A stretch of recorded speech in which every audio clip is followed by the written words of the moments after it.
राष्ट्रीय कृमि मुक्ति दिवस के अवसर 10 से 19 साल के बच्चों को खिलाई जाएगी दवाई। राष्ट्रीय कृषि मुक्ति दिवस की लेकर एनएचएम की तैयारियां पूरी।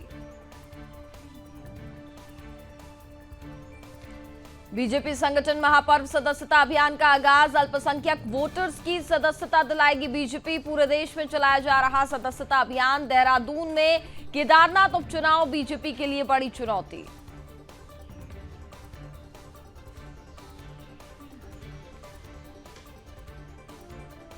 देहरादून में केदारनाथ उपचुनाव बीजेपी के लिए बड़ी चुनौती। केदारनाथ विधानसभा सीट के लिए तैयारियां शुरू। बीजेपी लगातार कर रही है अपनी जीत का दावा।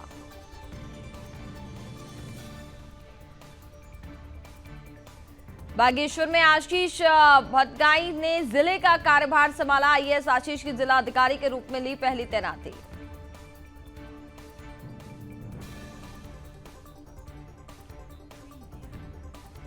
बागेश्वर में विधि विधान से हुआ गणेश पूजा महोत्सव का शुभारंभ। ढोल नगाड़ों के साथ गणेश पूजा महोत्सव का शुभारंभ।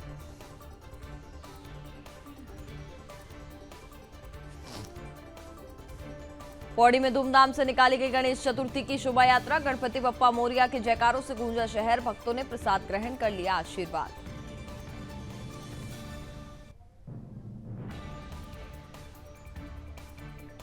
बागेश्वर में एसडीआरएफ की टीम ने यात्रियों का किया रेस्क्यू। उप निरीक्षक के नेतृत्व में यात्रियों का रेस्क्यू। एसडीआरएफ की टीम ने 70 से 80 लोगों का किया रेस्क्यू।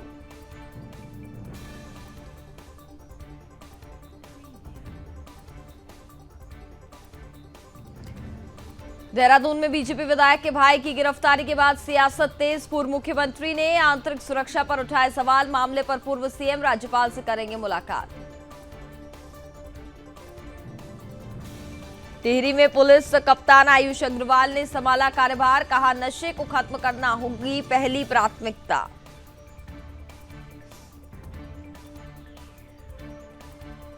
और बीजेपी ने गणेश चतुर्थी के अवसर पर जिला मुख्यालय स्थित ज्ञानसू में नवनिर्मित जिला कार्यालय का किया उद्घाटन। प्रदेश अध्यक्ष और प्रभारी मंत्री ने किया लोकार्पण।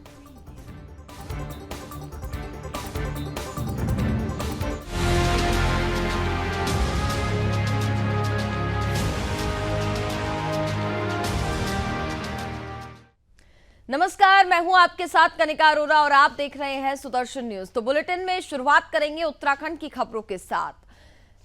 राष्ट्रीय स्तर पर बीजेपी संगठन महापर्व सदस्यता अभियान का आगाज हो गया है। वहीं सीएम पुष्कर सिंह धामी ने बीते दिनों बीजेपी कार्यालय पहुंचकर बीजेपी की सदस्यता को रिन्यूअल कराया, जिसके बाद ये अभियान पूरे प्रदेश में चलाया जा रहा है। भारतीय जनता पार्टी ने इस बार अपनी विचारधारा से उलट मुस्लिम वर्ग पर भी पार्टी ने खास रणनीति को तैयार किया है। भारतीय जनता पार्टी मुस्लिम समुदाय के लोगों को बीजेपी की सोच से जोड़ना चाहती है। खास बात यह है कि पार्टी अपनी इसी रणनीति की बदौलत एक बड़ा लक्ष्य को पूरा करने का भी दावा कर रही है। बीजेपी विधायक विनोद चमोली का कहना है कि बीजेपी की तरफ से अल्पसंख्यक प्रकोष्ठ का गठन किया गया है और पूरे देश में सदस्यता अभियान चलाया जा रहा है। इसी के तहत उत्तराखंड के अल्पसंख्यक लोगों को जोड़ने के लिए अल्पसंख्यक प्रकोष्ठ को भी जिम्मेदारी सौंपी गई है। उन्होंने कहा, उत्तराखंड में करीब 17 लाख मुस्लिम समाज के लोग निवास कर रहे हैं, जिनमें से फिलहाल पार्टी ने करीब 1 लाख अल्पसंख्यक समाज के लोगों को जोड़ने का लक्ष्य रखा है।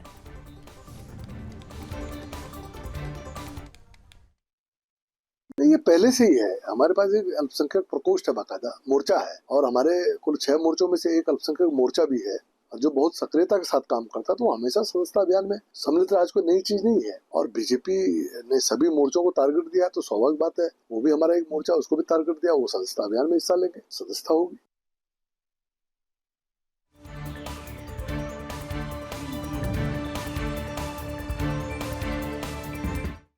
उत्तराखंड के कैबिनेट मंत्री गणेश जोशी पर इन दिनों आय से अधिक संपत्ति के मामले में विपक्ष के नेता हमलावर हैं। इस मामले में धामी कैबिनेट को गणेश जोशी के खिलाफ केस दर्ज करने की अनुमति देने का फैसला लिया जाना है।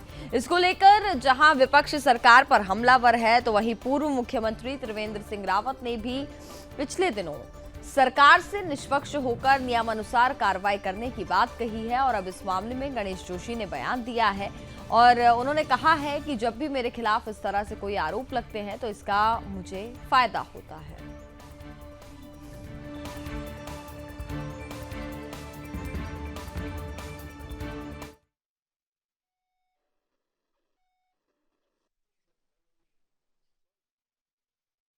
खबरों में आगे बढ़ते हैं। राष्ट्रीय कृमि दिवस के अवसर पर प्रदेश भर में 1 से 19 साल के 37 लाख से अधिक बच्चों को कृमि मुक्ति यानी कि पेट के कीड़ों को खत्म करने की दवाई खिलाई जाएगी, जिसके लिए एनएचएम ने अपनी पूरी तैयारी कर ली है। इस बात को लेकर एनएचएम की मिशन निदेशक स्वाति सिंह भदौरिया ने कहा कि राष्ट्रीय कृमि दिवस के लिए हमारी दवाइयां सभी जिलों में पहुंच चुकी हैं और शिक्षा विभाग भी तत्परता से इसमें काम कर रहा है। साथ ही उन्होंने कहा कि 10 सितंबर को कृमि मुक्ति की दवाई सभी स्कूलों में बच्चों को दिलाई जाएगी, जिसके लिए सभी संबंधित अधिकारियों को बच्चों को किस तरह दवाई खिलानी है इसकी ट्रेनिंग दी जा चुकी है। और अगर कोई बच्चा 10 सितंबर को स्कूल नहीं आता तो 18 और 19 सितंबर को उन बच्चों के लिए विशेष कार्यक्रम किया जाएगा, ताकि प्रदेश के सभी बच्चों को कृमि मुक्ति की दवाई दी जा सके।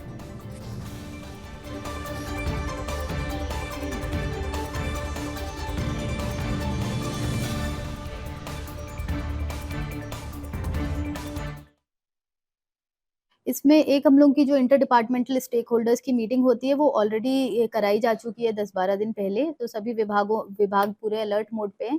हमारी जो दवाइयाँ हैं वो भी ज़िलों में पहुंच चुकी हैं और स्कूल एजुकेशन डिपार्टमेंट भी इसमें पूरी तत्परता से कार्य कर रहा है। और जो हमारा 10 सितंबर को डेट इसका फिक्स किया गया है, 10 सितंबर को सभी स्कूल्स में ये दवाइयाँ बच्चों को खिलाई जाएंगी। उसमें क्या डूज एंड डोंट्स है, उसमें AEFI किस प्रकार से साइड इफेक्ट्स वगैरह हो सकते हैं, उसमें उस स्थिति में कैसे क्या करना है, इसकी ट्रेनिंग्स भी सभी को दी जा चुकी हैं। और साथ में 10 सितंबर के बाद अगर कोई बच्चा उस दिन एब्सेंट है या किसी कारणवश इसको दवाई नहीं दी जा सकी है तो 18 तथा 19 सितंबर को इसका एक मॉप अप सेशन भी रखा गया है, जिससे हमारा पूरा 100% डिवॉर्मिंग टैबलेट्स खिलाई जा सकती है।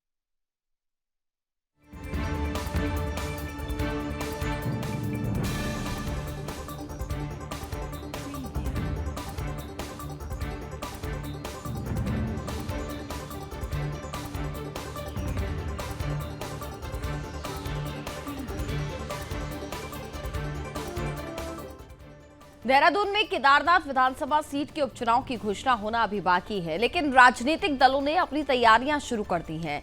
केदारनाथ विधानसभा उपचुनाव बीजेपी और कांग्रेस दोनों ही दल इसे चुनौती के रूप में देख रहे हैं। प्रदेश में हाल ही में हुए बद्रीनाथ और मंगलौर विधानसभा सीट पर हुए उपचुनाव ने बीजेपी को हार का सामना करना पड़ा है। ऐसे में बीजेपी के लिए ये चुनाव बड़ी चुनौती है। हालांकि बीजेपी अपनी जीत का दावा कर रही है। बीजेपी प्रदेश महामंत्री आदित्य कोठारी ने कहा कि मंगलौर विधानसभा सीट बीजेपी की कभी नहीं रही। बावजूद इसके बीजेपी ने अच्छा प्रदर्शन किया, लेकिन बद्रीनाथ विधानसभा उपचुनाव में हार की समीक्षा की गई। जो गलतियां रही उन्हें दोबारा नहीं दोहराया जाएगा। आदित्य कोठारी ने कहा कि बीजेपी केदारनाथ विधानसभा उपचुनाव को लेकर रणनीति तैयार कर रही है और केदारनाथ उपचुनाव को बीजेपी भारी बहुमत से जीतने का काम करेगी।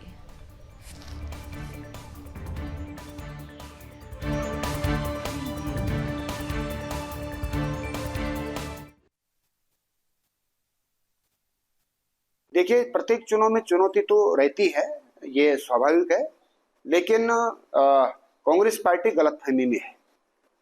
हमने मंगलौर विधानसभा का चुनाव 422 वोट से हारे हैं, लेकिन यही मंगलौर विधानसभा से लोकसभा चुनाव 2024 में हम 23,000 वोट पीछे थे। हम 23,000 से घट करके 422 पर आए हैं। वहां हम हारे नहीं, वहां हम जीते हैं।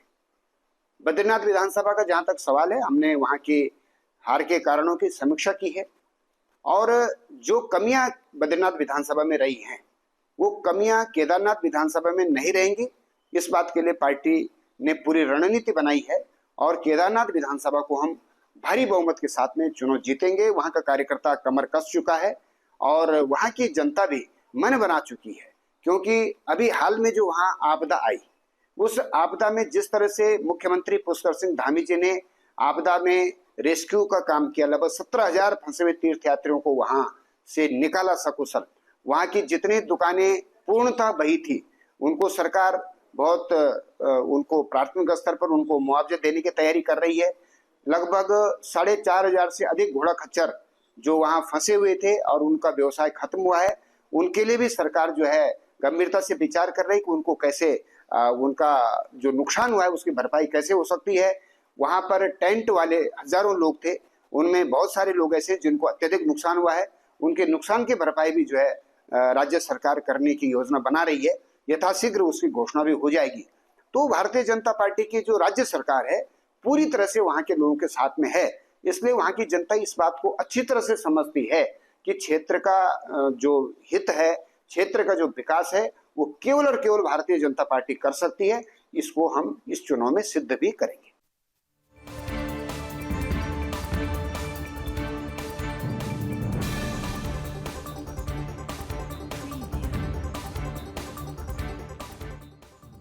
बागेश्वर के 20वें जिलाधिकारी के रूप में आईएएस आशीष भटगाई ने जिले का कार्यभार संभाला है। 2017 बैच के आईएएस आशीष को जिलाधिकारी बागेश्वर के रूप में पहली तैनाती मिली है। प्रेस वार्ता में अपनी प्राथमिकता बताते हुए डीएम आशीष ने कहा कि पारदर्शिता, समयबद्धता और जीरो टॉलरेंस के साथ शिक्षा, स्वास्थ्य और आपदाओं से निपटने के लिए हर संभव कोशिश की जाएगी।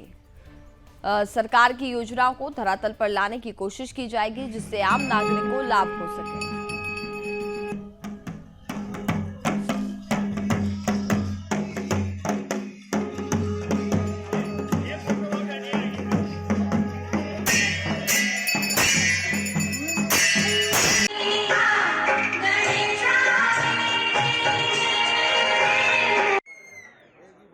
देते हुए यहाँ पर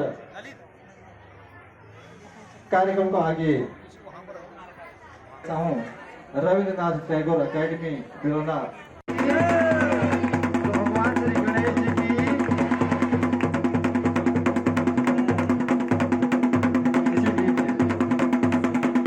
रूप में हमारे गणेश पूजन महोत्सव हमारा 11 दिन का कार्यक्रम है, जिसमें 10 दिन तक यहाँ भजन कीर्तन वगैरह सब होंगे। 11वें दिन विसर्जन किया जाएगा और अभी इसको 21वां वर्ष चल रहा है हमारा। इसको अभी हमारा भव्य रूप में बनाया गया है, आप देख ही रहे हैं। और विसर्जन के दिन और ज़्यादा भव्य रूप में हमारा यहाँ से डोला उठता है स्मरण मंदिर पर। इसका जो है विसर्जन किया जाएगा, जिसमें जो भारी तादाद में हजारों की संख्या में यहाँ पर श्रद्धालु लोग आते हैं और यहाँ पर दर्शन करते हैं, विसर्जन में शामिल होते हैं।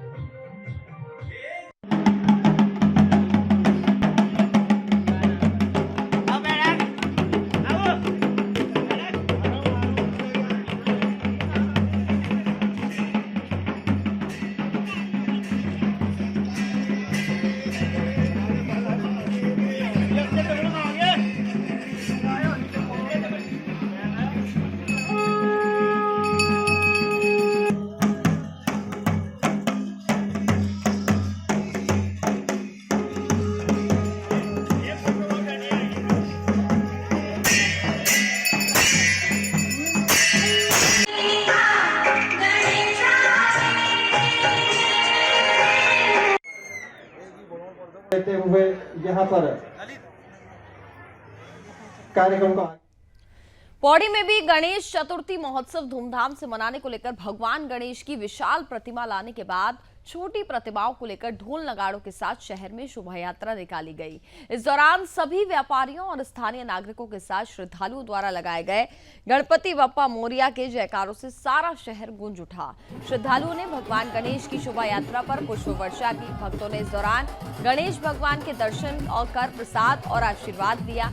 इस दौरान आयोजकों ने बताया कि महाराष्ट्र की तर्ज पर हर साल यहाँ गणेश महोत्सव का आयोजन किया जाता है, जिसमें स्थानीय लोगों द्वारा सुंदर सुंदर झांकियां भी प्रस्तुत की जाती हैं। 9 दिन तक चलने वाले गणेश चौथ महोत्सव में सुबह शाम कीर्तन, भजन और सांस्कृतिक कार्यक्रमों का आयोजन भी होता है, जिसमें 10वें दिन भगवान गणेश की मूर्ति का विसर्जन किया जाता है। आपको बता दें कि 10वें दिन यानी कि 17 सितंबर को देवप्रयाग संगम में भगवान गणेश की मूर्ति विसर्जित की जाएगी।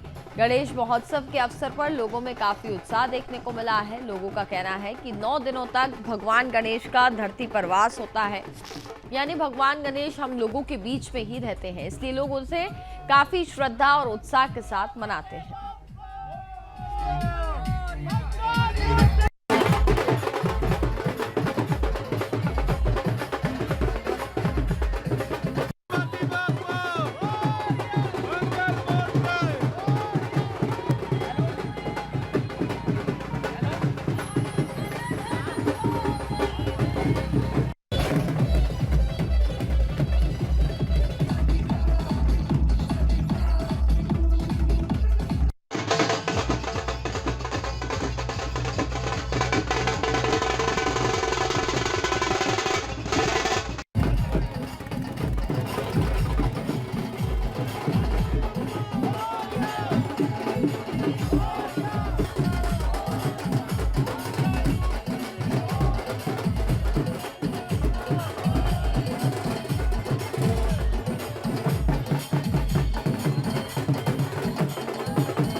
आपको आज पता होगा कि आज 7 सितंबर है, गणेश चतुर्थी का दिन है। बहुत शुभ दिन है हम लोगों के लिए। गणपति बापा को आज हमने विराजमान किया है। 17 तारीख तक उनकी हम जो है सुबह शाम पूजा अर्चना करेंगे। सुबह शाम भंडारे का आयोजन हमारे द्वारा किया गया है। 17 तारीख को भव्य झांकियों के साथ और शोभा यात्रा निकालेंगे हम पूरे पौड़ी शहर में, और फिर गणपति पापा का प्रत्येक वर्ष की तरह जो है विसर्जन करेंगे। और हम गणपति पापा से यही कामना करेंगे कि वो अपना आशीर्वाद हम उत्तराखंड वासियों पर बना के रखें, और कोई भी दैवीय आपदा या किसी भी परेशानी हमारे उत्तराखंड वासियों के ऊपर ना आए। और जैसा कि आपने पूछा कि भीड़ नहीं है पौड़ी में, ऐसा नहीं है। ये एक हमारा हिंदुत्व का भी चेहरा है, और सब लोग एकजुट होकर इस कार्यक्रम को सफल बनाते हैं।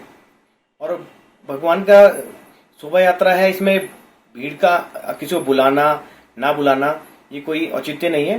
देखो, जिसका श्रद्धा होती है भगवान के प्रति वो अवश्य वहाँ पर पहुँचता है। नहीं, देखिए, पहले कम से कम 10-15 वर्षों से जो है प्रशासन हमारा निरंतर साथ दे रहा है इसमें। ठीक है, प्रशासन का पूरा सहयोग रहता है। जिला प्रशासन हो या फिर पुलिस प्रशासन हो, वो बिल्कुल तत्पर कार्य करता है और हर एक प्रकार का सहयोग हमें देता है। देखिए, गणपति पापा से भी हमारी यही कामना है कि हमारे पौड़ी में खुशहाली समृद्धि रहे, और पौड़ी जैसे हमारा पहले था, हम तो चाहते हैं कि उसी स्तर पे जाए। हम गणपति पापा हमारे पौड़ी को पहुंचा दें, बस। पहले तो बहुत बहुत धन्यवाद और जय श्री गणेश। जैसा कि आपको आज दिख रहा होगा, पौड़ी नगर में एक गणेश चतुर्थी के उपलक्ष्य में गणपति जी की एक विशाल झांकी निकाली गई है, और ये हर साल यहाँ पे मनाया जाता है। और लोअर बाजार में गणेश जी को स्थापित किया जाता है, जिसके उपरांत पूरे 9-10 दिन तक यहाँ पे भजन कीर्तन, संध्या आरती वगैरह की जाती है। और आज भी यहाँ पे गणपति बप्पा मोरया के नारे, जय जयकारे लगाते हुए लोग, जितने भक्तजन थे पौड़ी के, सभी समस्त हमारे जितने पौड़ी के लोग थे, नगरवासी थे, वो सब इसमें बड़े हर्षोल्लास के साथ यहाँ पे इसमें प्रतिभाग किया था।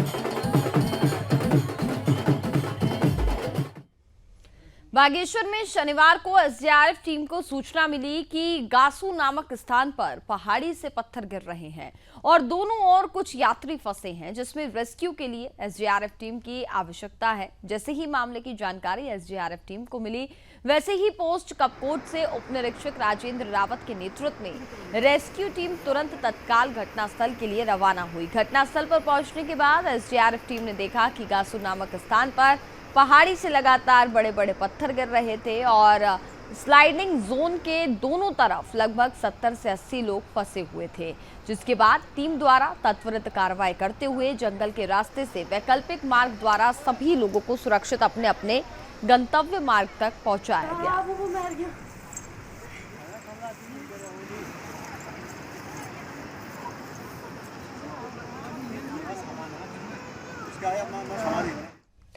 भारत नेपाल सीमा पर बनबसा के पास बीजेपी के विधायक प्रमोद नैनवाल के भाई को एसएसबी द्वारा गिरफ्तार करने के मामले में प्रदेश के पूर्व मुख्यमंत्री हरीश रावत ने सरकार पर सवाल उठाए हैं। हरीश रावत ने कहा कि मामले को दबाने का प्रयास किया गया है।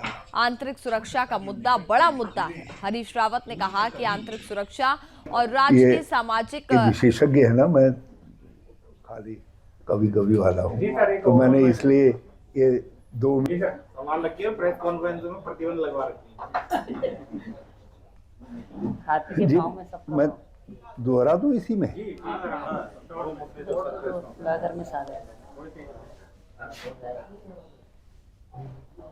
बनबसा के पास में लगता हुआ नेपाल के बॉर्डर पर एसएसबी ने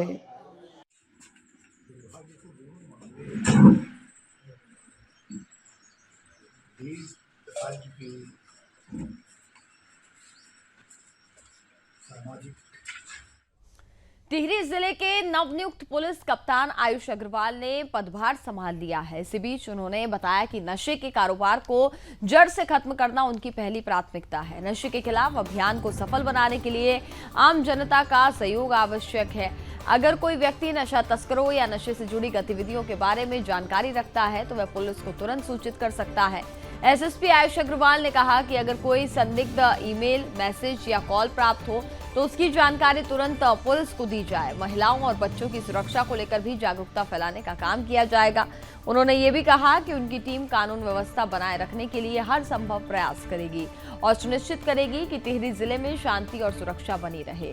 उनके अनुभव और दृढ़ निश्चय से ये स्पष्ट है कि जिले में अपराध नियंत्रण और सामाजिक सुरक्षा को लेकर ठोस कदम उठाए जाएंगे।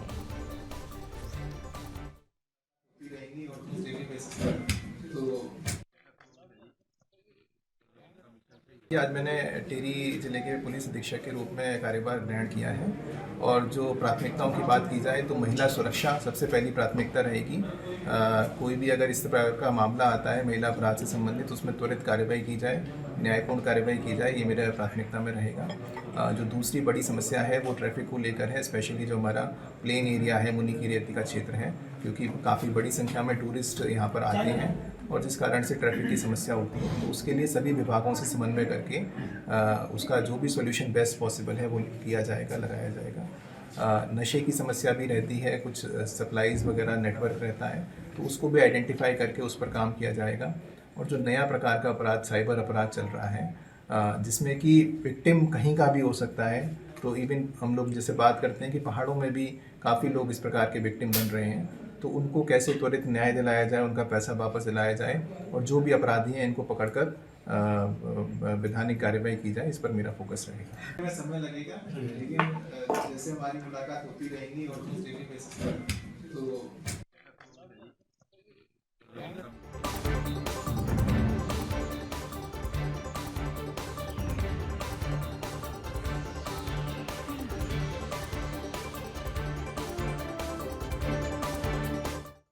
बीजेपी ने गणेश चतुर्थी के अवसर पर जिला मुख्यालय स्थित ज्ञानसू में नवनिर्मित जिला कार्यालय का विधिवत उद्घाटन किया।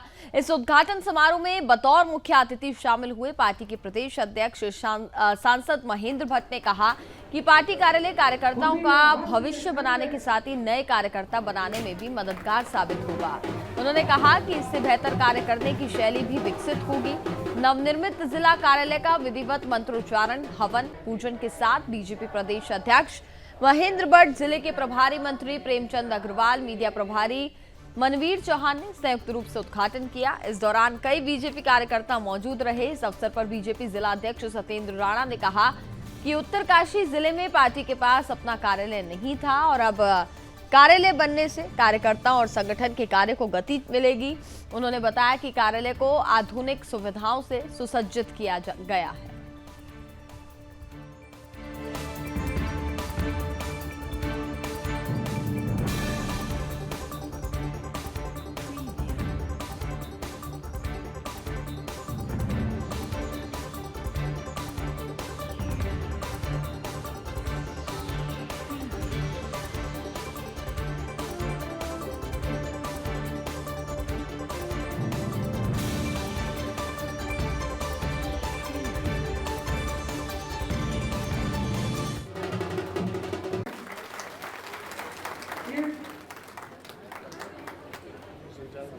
खुशी और हर्ष के क्षण में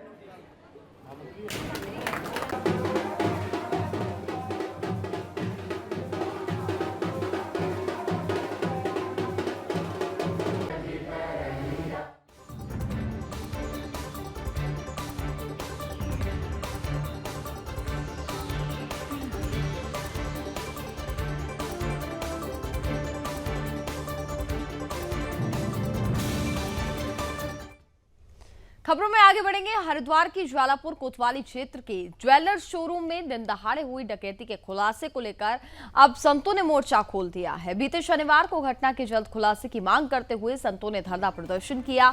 संतों के साथ नाराज व्यापारियों और राजनीतिक से जुड़े हुए लोगों ने ज्वेलरी शोरूम के बाहर पुलिस प्रशासन के खिलाफ धरना प्रदर्शन किया। हाथों में तख्ती लिए व्यापारियों और संतों ने डकैती का 24 घंटे में खुलासा करने की मांग की है और 24 घंटों में खुलासा नहीं होने पर सड़कों पर जाम लगाने की चेतावनी दी है। संतों ने कहा कि हरिद्वार में भय का माहौल है और सरकार को लोगों के इस डर को दूर करने के लिए सीएम योगी की तरह कठोर कदम उठाने चाहिए। संतों ने इस तरह की घटना को अंजाम देने वाले अपराधियों का एनकाउंटर होना चाहिए।